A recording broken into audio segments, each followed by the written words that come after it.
दिल्लीमध्ये मागील 15 दिवसापूर्वी संयुक्त किसान मोर्चा व केंद्रीय आणि प्रादेशिक कामगार संघटना समन्वय समितीची एकत्रित बैठक झाली होती आणि त्याच्यामध्ये निर्णय घेण्यात आला की जो 26 नोव्हेंबर हा जो दिवस आहे हा देशाची राज्यघटना स्वीकारण्याचाही तो दिवस आहे, तोही प्रसंग आहे। आणि जे दिल्लीमध्ये ऐतिहासिक असे 3 कृषी कायद्यांच्या विरोधात शेतकऱ्यांचं जे आंदोलन झालं होतं त्याचाही वर्धापन दिन आहे।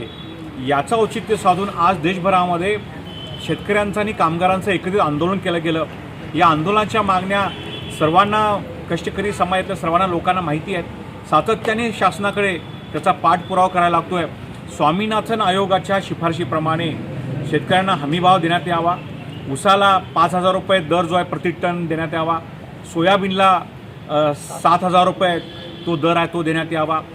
शेतकऱ्यांचे जे काही खतं आहेत, शेती अवजारे आहेत यांना सबसिडी दिली पाहिजे आणि जी काही GST सहित इतर काही गोष्टी लावून महागाई वाढवून ठेवली तीही कमी व्हायला पाहिजे।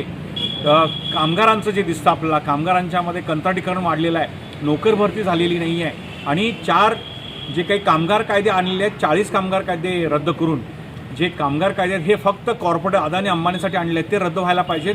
समाज सुरक्षितता धोक्यात आलेली आहे, पेन्शन दिलेली नाही आहे। या सगळ्या मागण्या ज्या आहेत या मागण्या घेऊन आज आंदोलनं देशभरती होत आहेत।